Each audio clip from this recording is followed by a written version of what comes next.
ऐतिहासिक कार्रवाई तो की है, लेकिन बड़ा सवाल यह है कि क्या सिर्फ निलंबन ही होगा या आगे भी और कोई बड़ी कार्रवाई होगी। विपक्ष लगातार ये आपसे सवाल पूछ रहा है, हमारा भी सवाल आपसे यही है। देखिए, भारतीय जनता पार्टी जब से उत्तराखंड के अंदर आई है 2017 से लेके 2025 में हम बैठे हैं। भारतीय जनता पार्टी जिन आदर्शों के लिए जानी जाती है और जिन कार्यों के लिए जानी जाती है, शुचिता के साथ, पारदर्शिता के साथ सरकार को चलाना और लोगों तक सरकार की योजना का सही से पालन होके उनको लाभ मिल सके, उसके लिए पहले दिन से हमारी पार्टी का ध्येय रहता है कि इस और कार्य किया जाए।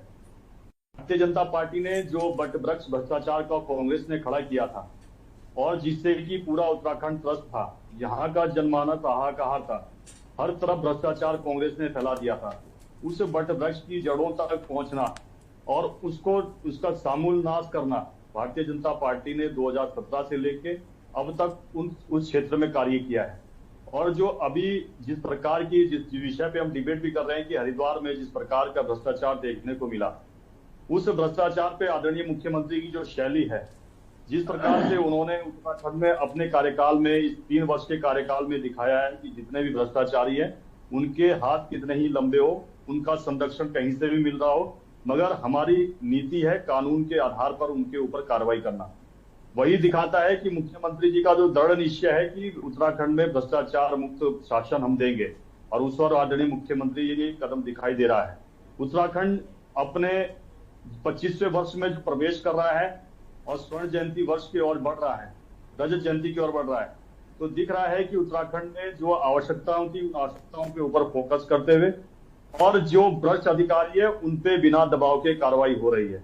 150 से अधिक ऐसे छोटे से बड़े लेकर अधिकारी है जिन पे जो भ्रष्टाचार में बहुत गहरी पैठ बनाए हुए थे, उन पर कार्रवाई की गई है। और ये दिखाता है कि मुख्यमंत्री जी ने जो विश्वास जनता के बीच में और जो वादे किए थे, किस प्रकार की शासन व्यवस्था को हम उत्तराखंड के अंदर लाएंगे, वो 100% आज दिख रहा है। और उत्तराखंड की जनता इससे बहुत प्रसन्न है। उनको शासन से जो उम्मीदें थी, सरकार से जो उम्मीदें थी, उन उम्मीदों पर हम 100% उतर रहे हैं।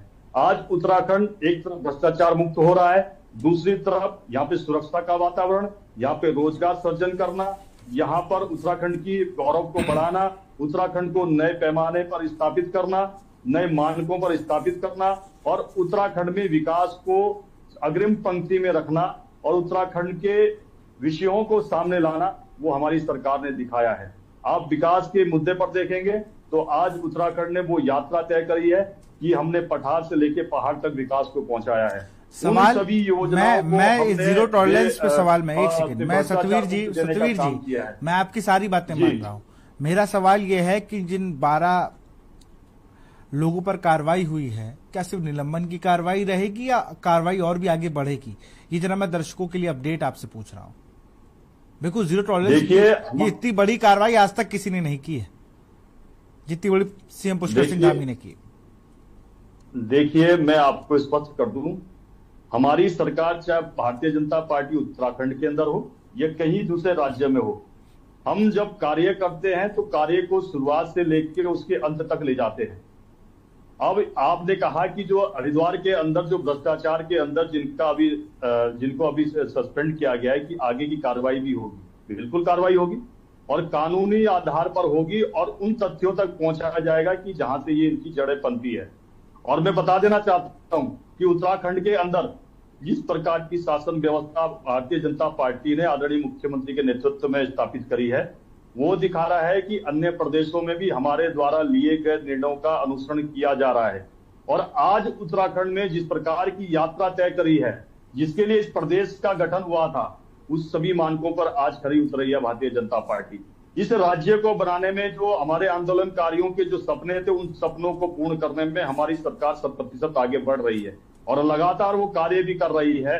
आज उत्तराखंड में कहीं भी आप देखेंगे, चाहे छोटा क्यों ना बाबू हो, चाहे बड़े आईएएस अधिकारी हो, आईपीएस अधिकारी हो, आईएफएस अधिकारी कोई भी हो, अगर वो भ्रष्टाचार में संलिप्त है उसके ऊपर कठोर कार्रवाई हो रही है। चलिए ठीक है सतवीर जी, अभी आगे भी आप सतवीर जी, आपसे कई सवाल पूछे गए। भाई कांग्रेस ने अभी भी आरोप लगाया कि ये सिर्फ वो चल रहा है, हमारे बड़े अध्यक्ष आरआरपी के अध्यक्ष ने भी आपसे सवाल पूछा कि भाई विजिलेंस में 20 मामले हैं, 6 साल से कार्रवाई की आस में है। विशाल जी, आप देखिए कि कितना विचित्र वातावरण यहाँ पर देखने को मिला। जितनी बेचैनी भ्रष्टाचारियों के अंदर है, उससे ज्यादा बेचैनी मुझे यहाँ कांग्रेस के प्रवक्ता और अन्य विपक्ष के नेताओं के बयानों में दिख रही है। अब जिसके मन में चोर होगा, जो इसमें सम्मिलित होगा, कहीं ना कहीं उसको विचलित होना ही है। मगर उत्तराखंड की जो जनता है वो बहुत है हमारे कार्यकाल से। उत्तराखंड की राजनीतिक परिदृश्य भी अगर देखेंगे, परिवेश देखेंगे, तो यहाँ कभी पूर्ण बहुमत की सरकार नहीं रही है। हमने 17 से 22 तक जिस प्रकार का वातावरण यहाँ पर उत्पन्न किया, लोगों के जीवन में जिस प्रकार का संतुलन बनाने का काम किया और उत्तराखंड को हमने सामने रखने का काम किया कि उत्तराखंड का जो गौरव है, जिसको कांग्रेस ने बड़ी तेज दिखाई थी, उसको हमने जिस स्थान पर पहुंचाने का काम किया, तो जनता ने हमें दिल खोलकर 2022 में पूर्ण बहुमत की सरकार दी। और जहां तक अभी कांग्रेस के प्रवक्ता कह रहे हैं कि इसमें जो घोटाला हुआ है, क्या इसकी वसूली हो पाएगी, आप बेचिंतित रहिए। आपके समय पे एनएच का घोटाला हुआ था, हरीश रावत उस समय मुख्यमंत्री थे, उस समय भी आपके खाते में गए थे, कांग्रेस पार्टी के अधिकृत खाते में गए थे, उसकी भी हमने वसूली करी थी।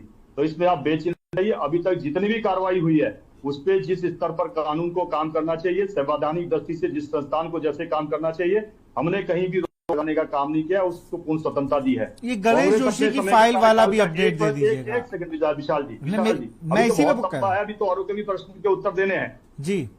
विशाल जी, एक और मैं बता देता हूं, कांग्रेस के समय तो खुलेआम नारे लगते थे, लीसा लकड़ी बजरी छोड़ के नारे लगते थे, और यही नहीं, संज्ञा भी दी गई थी कि भ्रष्टाचार की अगर प्रतिमूर्ति है तो कांग्रेस की आइए, उत्तराखंड में आइए, देखिए आप किस प्रकार से भ्रष्टाचार होता है। हरीश रावत का वो बयान देख लीजिए कि मुख्यमंत्री कार्यालय से जहां की उत्तराखंड का गौरव की बात होती है, जहां से विकास की बात होती है, जहां से सुरक्षा की बात होती है, वहां पर बोलियां लगाई जा रही थी कि मैं भी खाता हूं, आप भी खाइए, मेरी भ्रष्टाचार की आंखें मुझे दिल्ली तक पहुंचाना है।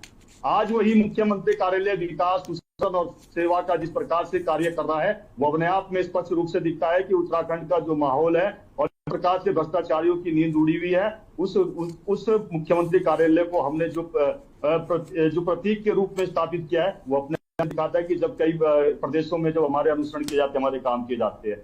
और हमारे कार्यालयों पे विषय उठा रहे थे कि भारतीय जनता पार्टी के जो नवनिर्मित कार्यालय बन रहे हैं, अरे हमने लोगों सहयोग से कार्यालयों का निर्माण किया है, और आज हमसे इतने विचलित होते हैं। एक समय में कहते थे हम दो और हमारे दो की पार्टी का नारा हमें कहते थे कि जो हमने योजना लाई है संसद भवन के अंदर, लोकसभा के अंदर मजाक उड़ाया करते थे। आज वो हमारे कार्यालय बनते हैं, हमारी मेहनत से बनते हैं, हमारे त्याग और तपस्या से बनते हैं, तो आज इनको बड़ी बेचैनी है। और वो कालखंड भी याद कर लीजिए जब सोनिया गांधी को छींक भी आती थी तो कहाँ का इलाज करने जाती थी, इटली से लेके, लंदन से लेके अमेरिका तक जाती थी। और 2014 के बाद ऐसा क्या हुआ कि उनको छींक नहीं आ रही है? एक दौरा बता दीजिए कि उसके बाद गए सरकारी पैसों का किस प्रकार से दुरुपयोग होता है, वो हमने देश में देखा है। और उत्तराखंड के अंदर आप देख लीजिए कि यार हर क्षेत्र में आज विकास दिख रहा है और हर भ्रष्टाचारी आज हमसे कांप रहा है। और ये बता दीजिए, कांग्रेस के समय जब हाहाकार था यहाँ पर उत्तराखंड के अंदर, एक भी छोटे से बाबू को इन्होंने निलंबित करने का काम किया।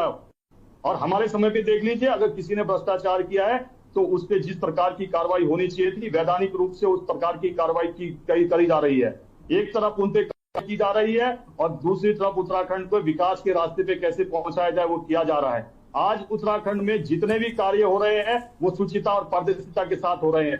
आज उत्तराखंड में आप देख लीजिए कि स्टेट हाईवे से लेके, नेशनल हाईवे से लेके, ग्रामीण रोड से लेके आपके दूरस्थ क्षेत्रों में रोडें बन रही है। आज हमारा केंद्र का मंत्री वहां पर जाके प्रवास करता है। अभी हमारे राष्ट्रीय अध्यक्ष आदरणीय और स्वास्थ्य मंत्री जगत प्रकाश नड्डा पिथौरागढ़ के सुदूरवर्ती वादियों में, गूंजी में जाके उन्होंने वहां पर रात्रि विश्राम किया। और जो वाइब्रेंट विलेज योजना है, जिसका कि 223 करोड़ के लगभग हमको मिल चुका है, हमने 523 करोड़ की डिमांड करी थी, मगर 223 हमको पहले फेज में पैसा मिल चुका है। उन क्षेत्रों में हम पहुंचते हैं जहां पर कि कभी विकास की योजनाओं को पहुंचने के लिए कोई नहीं सोचता था। आज वहां पर पानी से लेके, उनके स्वच्छता से लेके, पोस्ट ऑफिस से लेके, स्वास्थ्य से लेके, शिक्षा से लेके और यातायात की व्यवस्था से लेके और दूरसंचार तक की व्यवस्थाओं का वहां प्रबंधन किया जा रहा है। आज उन गांवों तक पहुंचा जा रहा है कि जहां पर कभी सरकार का किसी और ध्यान नहीं दिया। 1962 के वो दाव गांव, जादूंग और नेलांग जो 2 गांव थे, उनको फिर से वहां विकसित किया जा रहा है। आज उत्तराखंड में जिस प्रकार से हेली सेवा को बढ़ावा दिया है। हमारे समय पे देख लीजिए, देहरादून से लेके चिलियासौर, देहरादून से लेके गोचर, देहरादून से लेके अल्मोड़ा, पंतनगर से पिथौरागढ़ तक हेली सेवा दी जा रही है उत्तराखंड में। 86% भूभाग उत्तराखंड का पहाड़ का है। आज उत्तराखंड में न पहाड़ में विकास की कमी है, न पठार में विकास की कमी है। हर तरफ विकास को आगे बढ़ाया जा रहा है। और सबसे बड़ी महत्वपूर्ण बात क्या है कि उत्तराखंड के अंदर सबसे बड़ी रेलवे लाइन का प्रोजेक्ट, और वो ऋषिकेश कर्णप्रयाग है, वो उत्तराखंड का नहीं, वो एशिया का सबसे बड़ा रेलवे प्रोजेक्ट है जो पहाड़ों के अंदर और टनल के अंदर किया जा रहा है। कोई पैसों की कमी नहीं है। एक समय था कि कटोरा लेके हरीश रावत दिल्ली घुमा करते थे, एक अपनी कुर्सी बचाने के लिए और एक उत्तराखंड के लिए पैसे के लिए। आज का अखबार उठा के देख लीजिए, हमारी जीडीपी अन्य राज्यों से 5% अधिक है। क्या दिखाता है कि हमने अर्थ नीति से लेके विकास नीति तक और सुरक्षा की नीति से लेकर स्वास्थ्य की नीति तक हमने जो प्रोग्रेस की है, वो दिखाता है कि सरकार के जो मानदंड होने चाहिए, उन मानदंडों पे आज भारतीय जनता पार्टी खरी उतर रही है। बता दीजिए कि 3 राज्यों में कांग्रेस की भी सरकार है, पूरी तरीके से भ्रष्टाचार में लिप्त है। हमसे लगता हुआ हिमाचल राज्य है, वहां सरकारी कर्मचारियों को पैसा देने के लिए पैसा नहीं है। रोजगार की तो बात दूर बात है विशाल जी। और हमारे यहाँ पिछले 3 वर्षों में 24,000 से अधिक रोजगार उत्पन्न किया है। ये पूरे भारत में किसी राज्य में नहीं है कि जो पठारी। अरे ये फिर आप अलग कहते तो ना मैं इस बात को मानूंगा नहीं। यूपी में अलग बात कही जाती है, उत्तराखंड में अलग बात कही जाती है। उत्तराखंड का रोजगार देने में हम आगे हैं, यूपी कह रहा हम आगे हैं, मध्य प्रदेश कह रहा हम आगे हैं। आगे कौन नहीं? तीनों। मैंने कहा कि जिनकी भौगोलिक परिस्थितियां इस प्रकार की है, जिस प्रकार का राज्य हमारा है। अब आपने कहा ना, अच्छा मेरे सवाल का जवाब दीजिए। सारे सवाल के जवाब हो गए। हिमालयन राज्यों की बात अरे कर रहा हूं। बिल्कुल। अच्छा जी विशाल जी, गणेश जोशी की फाइल का क्या अपडेट है? अभी देखिए अरुण शर्मा जी ने बोला। देखिए विशाल जी, हम पे बहुत सारे ऐसे राजनीतिक आरोप समय समय पर लगते रहे हैं। यही नहीं, मैं आप उदाहरण के तौर पर बता देना चाहता हूं, हमारे बहुत वरिष्ठ नेता जिन्होंने पार्टी को खड़ा किया और बहुत उनका त्याग रहा इसमें। आदरणीय हम सभी के लाल कृष्ण आडवाणी के ऊपर भी इसी प्रकार से संसद भवन के अंदर आरोप लगा था। उन्होंने कहा था कि मैं तब तक संसद भवन की चौखट को, दहलीज को पार नहीं करूंगा जब तक मैं बेबुनियाद आरोप सिद्ध नहीं हो जाऊंगा। और यही कांग्रेस है, एक भी आरोप उनके ऊपर सिद्ध नहीं कर पाई और कई लगातार ये क्रम जारी है। अब इनके कुचक्रों में हम फंसने वाले नहीं है। मैंने आपको स्पष्ट कहा कि हमारी सरकार सुचिता पारदर्शिता के साथ आगे बढ़ के काम कर रही है। हम अंत्योदय को प्रण लेके आगे बढ़े हैं। हम जो संवैधानिक माध्यम से सरकार चुनने के बाद जो कार्य किए जा सकते हैं, दायरे को बढ़ाया जा सकता है, उसके अनुसार हम कार्य कर रहे हैं। आज उत्तराखंड के अंदर मैं आपको बता दूं, स्वास्थ्य के क्षेत्र में ही बता दूं, जब कांग्रेस की सरकार थी कितने मेडिकल कॉलेज थे यहाँ पर? आज दून मेडिकल कॉलेज है, अल्मोड़ा मेडिकल कॉलेज है, श्रीनगर मेडिकल कॉलेज है, पिथौरागढ़ में मेडिकल कॉलेज है, हरिद्वार में मेडिकल कॉलेज बन रहा है, और एम्स को लाने का भी हमने काम किया। और दूसरा जो सैटेलाइट एम्स है उसका भी मुझे लगता है जल्दी कार्य पूर्ण हो जाएगा। और ये नहीं, मैं आपको बता दूं कि अटल आयुष्मान के माध्यम से 14 अरब से अधिक पैसा हमने खर्च किया। हमारे द्वारा लाई गई 108 जो जन से ठीक है भाई, आपकी योजनाएं